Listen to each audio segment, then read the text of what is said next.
Hello बच्चों, स्वागत हमारे यूट्यूब चैनल फिजिक्स विद के उत्तम में। और आज हम लोग 12th क्लास की फिजिक्स में एक नए चैप्टर स्टार्ट करेंगे, चैप्टर नंबर 11। और चैप्टर का नाम है विकिरण तथा द्रव्य की द्वैत प्रकृति।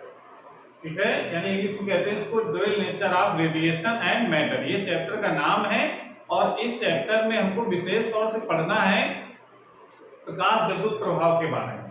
ठीक है ना, लेकिन पहले हम लोग ये जानते हैं कि प्रकाश की जो द्वैत प्रकृति होती है या मैटर की द्वैत प्रकृति होती है, इसका क्या मतलब है। ठीक है ना, यानी ड्यूअल नेचर ऑफ लाइट का मतलब क्या है, पहले हम लोग ये जान लेते हैं। तो जैसा कि हम लोग पिछले वाला चैप्टर जो वेव ऑप्टिक्स वाला जो चैप्टर था, तरंग प्रकाशिकी का चैप्टर था, उस चैप्टर में हम लोगों ने प्रकाश संबंधित घटनाओं के बारे में पढ़ा है, जैसे प्रकाश का अपवर्तन है, प्रकाश का परावर्तन है, प्रकाश का व्यतिकरण, प्रकाश का ध्रुवण, ठीक है ना, प्रकाश का विवर्तन। ये सब जो घटनाएं हैं, इस घटनाओं की व्याख्या हाइगेंस के तरंग सिद्धांत के आधार पर की गई, यानी माना गया कि प्रकाश तरंगों के रूप में चलता है। लेकिन आधुनिक खोज जब हुई, आधुनिक खोज कौन सी हुई, जैसे प्रकाश विद्युत प्रभाव है, कॉम्पटन प्रभाव है या रमन प्रभाव है, इसकी व्याख्या करने की जब बात आई कि ऐसा क्यों होता है, तो इसकी व्याख्या करने में जो तरंग सिद्धांत था वो असफल हो गया।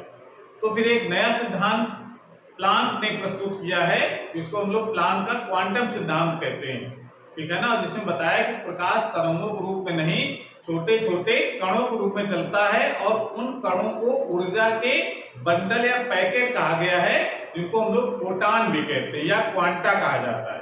तो ये माना गया बाद में 19वीं सदी के बाद। ठीक है ना, यानी 1900 के आसपास ये खोज हुई प्रकाश विद्युत प्रभाव की। तो प्लांक ने एक नया सिद्धांत प्रस्तुत किया है और उस सिद्धांत में माना गया है कि प्रकाश तरंगों के रूप में नहीं, छोटे छोटे कणों के रूप में चलता है, जिनको फोटॉन कहा गया। ठीक है ना, तो इसका मतलब है कि प्रकाश में दोनों प्रकार की प्रकृति होती है। और ये भी क्लियर है कि ऐसा नहीं है कि जो तरंग सिद्धांत था वो फेल हो गया पूरी तरीके से। जो घटनाएं तरंग सिद्धांत पर की जो घटनाओं की व्याख्या तरंग सिद्धांत पर की गई, उसकी व्याख्या हम कण प्रकृति मान करके नहीं कर सकते हैं। जैसे अगर परावर्तन, अपवर्तन, विवर्तन की व्याख्या करने की बात आती है, तो हम प्लांक का क्वांटम सिद्धांत नहीं अप्लाई कर पाते हैं, वहां पर वो प्लांक का क्वांटम सिद्धांत फेल हो जाता है। और जब प्रकाश विद्युत प्रभाव की व्याख्या करने की बात आती है कि ऐसा क्यों होता है, तो प्रकाश विद्युत प्रभाव का मतलब होता है कि जब किसी धातु की सतह पर प्रकाश गिरता है तो उससे इलेक्ट्रॉन बाहर उत्सर्जित हो जाते हैं, यानी उससे इलेक्ट्रॉन बाहर निकल आते हैं। इस घटना को प्रकाश विद्युत प्रभाव कहते हैं।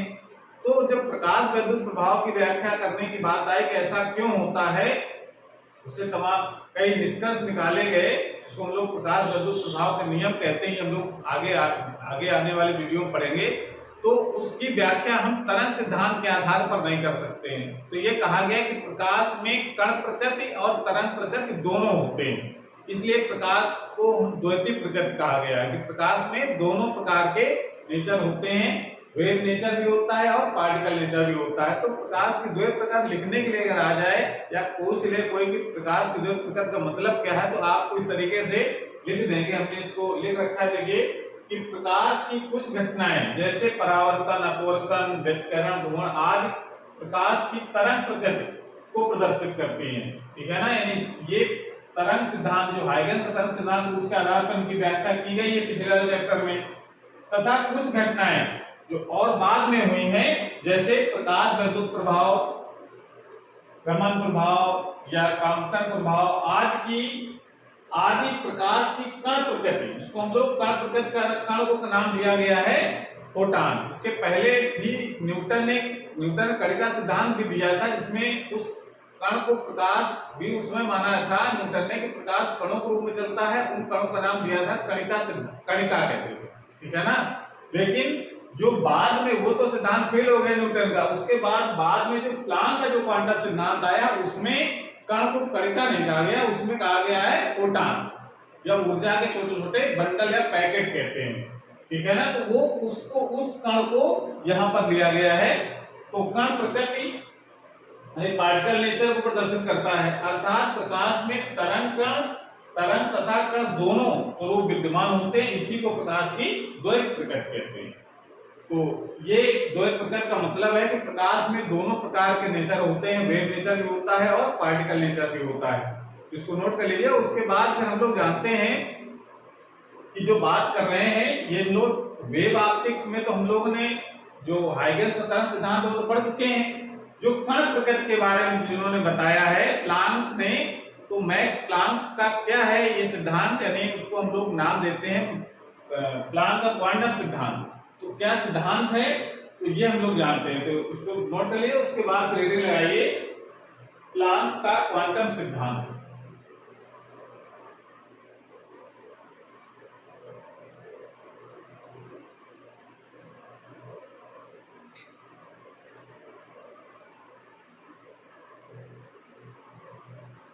प्लांक का क्वांटम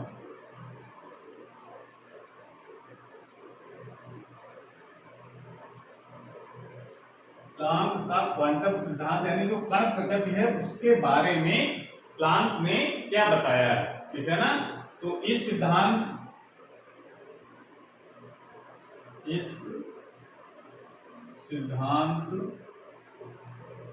का प्रतिपादन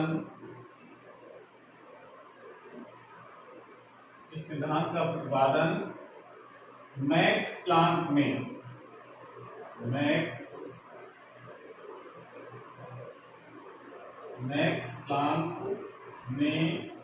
सन 1900 ईस्वी में किया था। यानी जो प्लांक का क्वांटम सिद्धांत है ये वैज्ञानिक थे मैक्स प्लांक, उन्होंने सन 1900 ईस्वी में किया था। इस सिद्धांत के अनुसार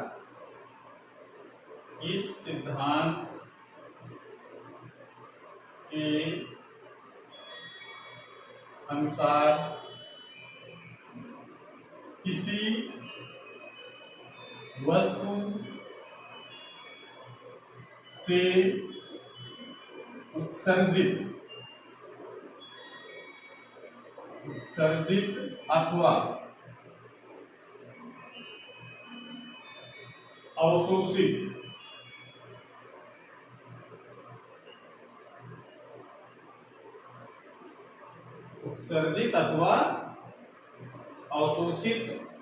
विकिरण मतलब प्रकाश,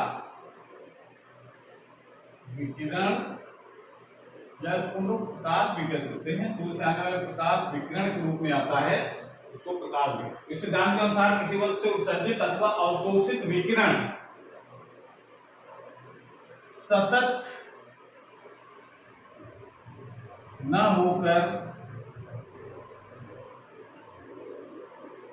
होकर ऊर्जा के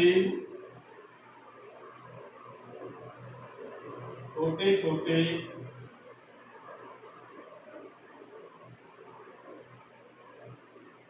पैकेटों अथवा बंडलों के रूप में होता है, जिन्हें फोटान कहते हैं। फोटान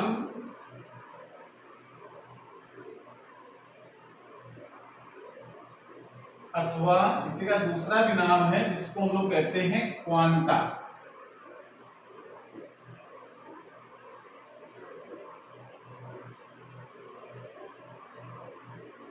क्वांटा कहते हैं। ये मैक्स प्लांक ने बताया है। जो पैकेट हैं वो कण जैसे हैं और उन पैकेटों का नाम दिया उन्होंने फोटान। तो ये किसी वस्तु से उत्सर्जित ऊर्जा यानी प्रकाश स्रोत है तो ऊर्जा निकल रही है, या प्रकाश इसमें गिर रहा है तो उसको अवशोषित भी करती है। तो मैक्स प्लांक ने कहा कि किसी वस्तु से उत्सर्जित विकिरण हो या प्रकाश हो या अवशोषित विकिरण हो, वो सतत ना होकर ऊर्जा के छोटे छोटे पैकेटों अथवा बंडलों के रूप में होता है, यानी कंटीन्यूअस उत्सर्जन नहीं होता है, इस तरीके का होता है कि जैसे अगर ये मान लो प्रकाश किरण आ रही है कहीं, तो यहाँ पर ये छोटे छोटे बंडल होते हैं ऊर्जा के, इस रूप में ऐसे प्रकाश आता है और किसी सतह पर गिरता है। तो ये जो ऊर्जा के छोटे छोटे जो बंडल बने हैं, इन बंडलों का नाम दिया गया है फोटान या क्वांटा कहते हैं। तो एक फोटान की ऊर्जा भी उन्होंने निश्चित की है कि जो फोटान की ऊर्जा है वो विकिरण की आवृत्ति पर निर्भर करती है। तो कितनी होती है ऊर्जा, ये उन्होंने फिक्स किया है। एक फोटान की ऊर्जा h न्यू होती है। h न्यू, h तो प्लांक नियतांक है और देख सकते हैं यहां पर, जहां h प्लांक नियतांक, इसकी वैल्यू भी आपको याद रखनी है 6.6 into 10 to the power -34 joule second.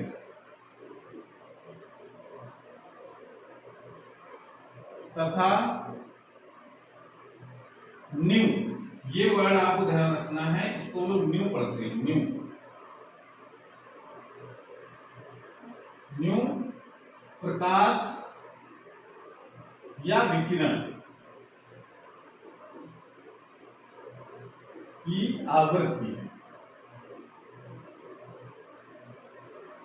आवृत्ति अगर बढ़ाएंगे प्रकाश की तो उसकी ऊर्जा फोटान की बढ़ जाती है, ये मतलब है इसका। ठीक है, इस प्रकार से ये प्लांक ने बताया कि प्रकाश कंटीन्यूअस नहीं होकर के ऊर्जा के छोटे छोटे बंडलों के रूप में गिरता है और उन बंडलों का नाम दिया गया है फोटान। और एक फोटान की ऊर्जा उन्होंने बताई किसके बराबर होती है, h न्यू के बराबर होती है। h न्यू, h प्लांक नियतांक, न्यू प्रकाश की आवृत्ति है, विकिरण की आवृत्ति कह सकते हैं। ठीक है ना, कि फोटान जब आता है तो वाइब्रेशन करता हुआ आता है ऐसे, तो एक सेकंड में कितने कंपन हो रहे हैं वो उसकी आवृत्ति कहलाती है। ठीक है ना, तो जितनी ज्यादा स्पीड से कंपन करेंगे इसका मतलब उसकी ऊर्जा उतनी ही ज्यादा होगी, तो ये मतलब है इसका।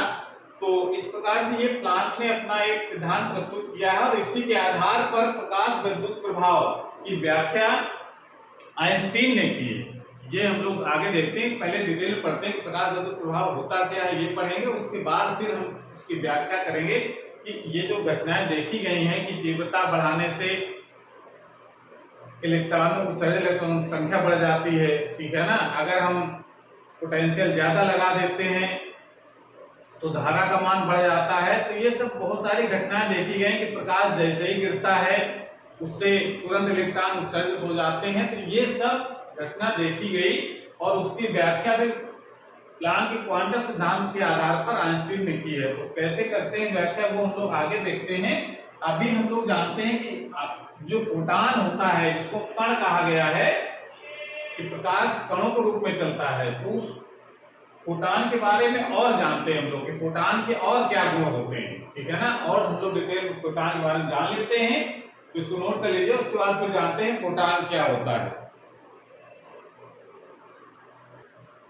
तो फोटान के बारे में हम लोग और जानते हैं कि क्या क्या गुण पाए जाते हैं फोटान में। फोटान का मतलब तो हम लोग समझ चुके हैं कि फोटान है क्या। नंबर 1, फोटान या विकिरण ऊर्जा के छोटे छोटे बंडलों अथवा पैकेटों के रूप में चलता है, जिन्हें फोटान या क्वांटा कहते हैं। पहली बात तो ये तो प्लांक ने बात बता दी। उसके बाद जो निर्वात में प्रकाश का जो वेग होता है वो निर्वात में प्रकाश के वेग के बराबर ही होता है। जब जितने वेग से प्रकाश चलता है उतने ही वेग से फोटान भी चलता है। और प्रकाश वेग मालूम है 3 × 10⁻⁰ होता है। तो फोटान का वेग प्रकाश के वेग के बराबर। एक फोटान की ऊर्जा h न्यू होती है, ये भी प्लांक ने माना है। ठीक है ना, जहाँ h प्लांक नियतांक और न्यू प्रकाश की आवृत्ति है। और प्लांक नियतांक की वैल्यू आपको याद रखनी है 6.6 × 10⁻34, इसकी यूनिट होती है जूल सेकेंड। फोटान वैद्युत उदासीन होता है, यानी फोटान एक ऐसा कण है जिस पर कोई चार्ज नहीं होता है। ठीक है ना, तो इसका मतलब है कि जब कोई फोटान किसी वैद्युत क्षेत्र या चुंबकीय क्षेत्र से गुजरता है तो विक्षेपित नहीं होता है।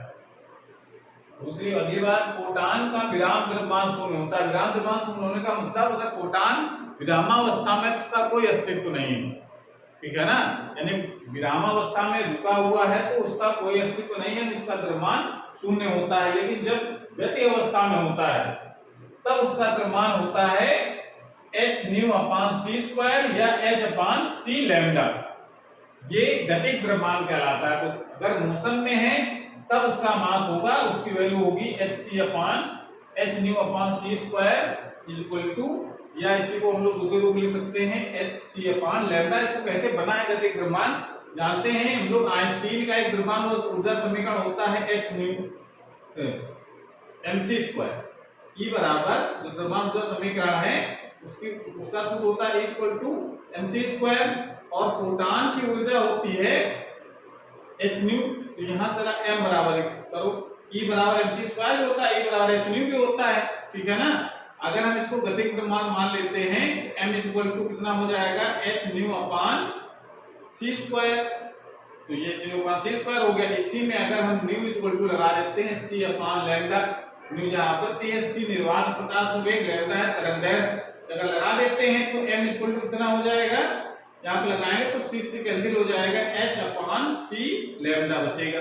तो इसलिए हम इसको सूत्र हम लोग लिख सकते हैं hν/c² या कह सकते हैं h/c लैम्डा होता है। ये इसका गतिक द्रव्यमान है। जब मोशन में रहता है तब उसका द्रव्यमान इतना होगा, और जब मोशन में रहेगा और तब ये कण की तरह व्यवहार करेगा, मतलब ये, और अगर कण की तरह व्यवहार करेगा तो इसका मतलब उस पर संवेग भी होगा। तो संवेग भी होता है फोटॉन में संवेग होता है P बराबर होता है h/λ। इसको भी हम लोग संवेग का सूत्र हम लोग जानते हैं। संवेग बराबर क्या होता है m/v, और यहाँ पर किसके वेग से चल रहा है, प्रकाश वेग से चल रहा है, तो m/c लिख सकते हैं। यहाँ पर m की वैल्यू आप लगा दो, ये m होता है h/c लैम्डा इंटू c, तो c से कैंसिल हो जाएगा h/λ। तो ये फोटॉन का संवेग होता है P h/λ। ये संवेग भी बताता है कि ये कण प्रकृति को प्रदर्शित करता है मुख्यतः। भाई कण होगा तभी इसमें संवेग होगा, जो संवेग द्रव्यमान घूमते वेग के बराबर होता है, ठीक है ना। तो ये संवेग एक कण प्रकृति को प्रदर्शित करने वाला गुण होता है। द्रव्यमान है, इसका मतलब ये भी कण प्रकृति को प्रदर्शित करने वाला गुण है।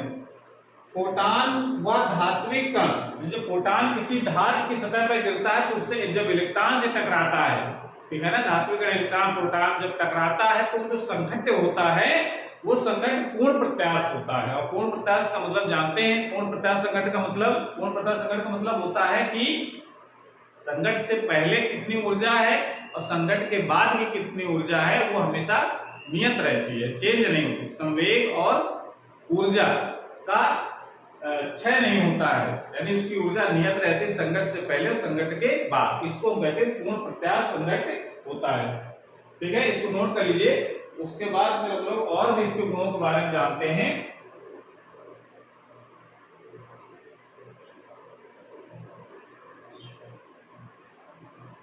नोट कर लीजिए, इसको वीडियो को पॉज करके नोट कर लें।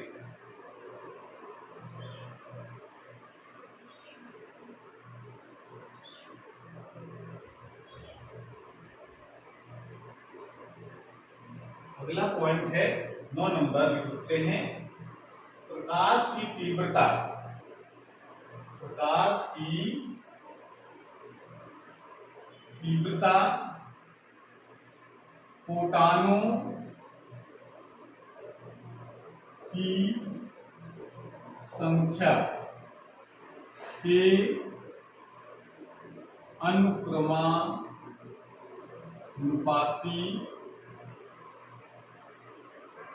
होती है। प्रकाश की तीव्रता फोटॉनों की संख्या के अनुक्रमानुपाती होती है, यानी प्रकाश ज्यादा प्रकाश है। जैसे अगर हम ये कह दें कि एक 40 वाट का बल्ब है, एक 100 वाट का बल्ब है, तो ये जाहिर सी बात है कि 40 वाट कम रोशनी करेगा, 100 वाट ज्यादा रोशनी करेगा, ठीक है ना, ज्यादा प्रकाश देगा। तो अगर प्रकाश ज्यादा देगा इसका उसकी तीव्रता ज्यादा है, कम प्रकाश देगा तीव्रता कम है। तो प्रकाश की तीव्रता बढ़ने का मतलब है उससे निकलने वाले जो फोटॉन होंगे उनकी संख्या बढ़ जाती है। अगर इसका मतलब है कि अगर तीव्रता बढ़ाएंगे प्रकाश की तो फोटॉनों की संख्या बढ़ेगी, और अगर फोटानों की संख्या अगर बढ़ाते हैं तो प्रकाश की तीव्रता बढ़ेगी। कह सकते हैं इसलिए कि अनुक्रमानुपाती है। फोटान की तीव्रता बढ़ने का मतलब है फोटानों की संख्या बढ़ रही है उससे निकलने वाले। ठीक है, अगला पॉइंट आप लिख सकते हैं इसमें कि जब फोटान